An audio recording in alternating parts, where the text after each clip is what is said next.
Fala galera! E o nosso passeio pelas prateleiras empoeiradas das saudosas videolocadoras continua.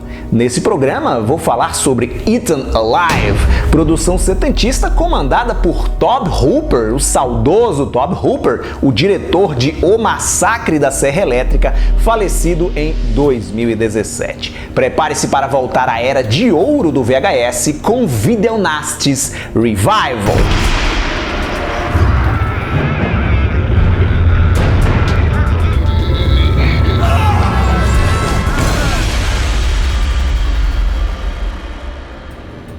Eaten Alive foi lançado nos cinemas norte-americanos em 1976. Nesse período, Hooper estava em boa fase, trabalhando inspirado, começando a ganhar uma moralzinha dos estúdios, tanto que o orçamento para o longa-metragem foi de $500 mil.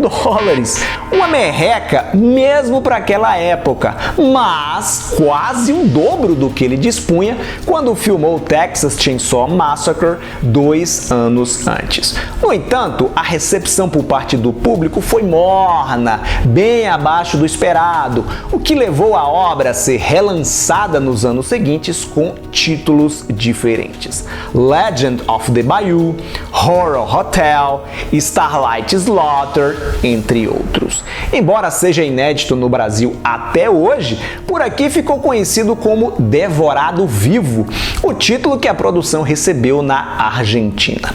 No Reino Unido, onde foi terminantemente proibido quando entrou para a lista negra dos Videonasties, Eaten Alive foi rebatizado de Death Trap, para não ser confundido com Mangiati Vivi, uma produção italiana que recebeu na Inglaterra o nome de Eaten Alive. Que confusão da porra, hein?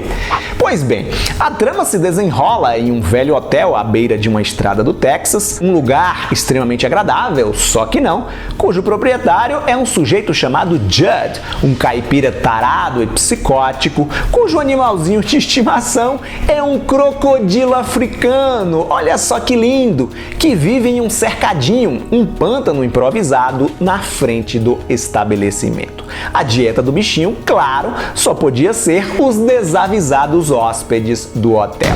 A primeira a ser trucidada pelo crocodilo é uma prostituta arrependida expulsa do bordel porque não quis transar com o Freddy Krueger, ou melhor, o Robert Englund em início de carreira. O perverso Judd não pensa duas vezes em oferecer a pobre garota como alimento para o gigantesco réptil. O personagem do Englund, chamado Buck, um sujeitinho pra lá de inconveniente, mais tarde também vira refeição do animal. O que não faltam nesse filme são pessoas pouco normais, digamos assim. Tem um casal que se hospeda no hotel, cujo marido dá uns chiliques que vamos respeitar. A esposa desse cara é interpretada pela Marilyn Burns, a sobrevivente de O Massacre da Serra Elétrica. Os dois, que são pais de uma garotinha, também se ferram. Depois que o crocodilo engole o cachorrinho de estimação da menina, o pai decide meter chumbo no bicho, mas as coisas não saem exatamente como planejado e ele acaba sendo atacado pelo animal. Com o marido fora da equação, o Judd resolve voltar sua atenção para a esposa, que acaba virando refém do maníaco. E mais pessoas aparecem naquela espelunca e quase todas elas têm o mesmo destino. Reza a lenda que o roteiro foi baseado em um caso real ocorrido em 1930 sobre um serial killer chamado Joey Ball, mais conhecido como Alligator Man, que supostamente matou 20 mulheres e descartou seus corpos para os jacarés. Por falar em jacaré, o crocodilo é muito mal feito. Levando em conta os recursos da época e a limitação de grana, podemos dizer que o diretor tirou leite de pedra.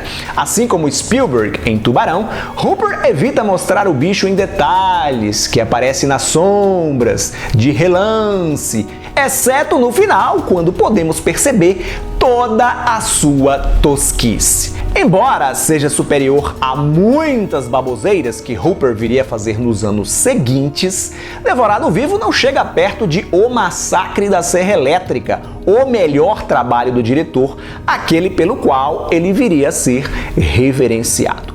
Embora cheio de problemas, falta de ritmo, roteiro capenga, atuações histriônicas, vale uma conferida, nem que seja por curiosidade. Faz uma busca aí no YouTube que você encontra o filme completinho da Silva. Vou ficando por aqui. Obrigado por sua audiência.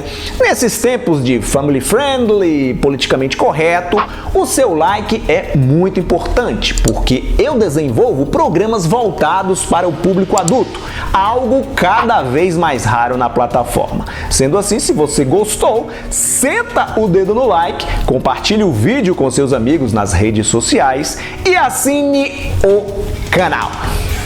Tchau e até a próxima.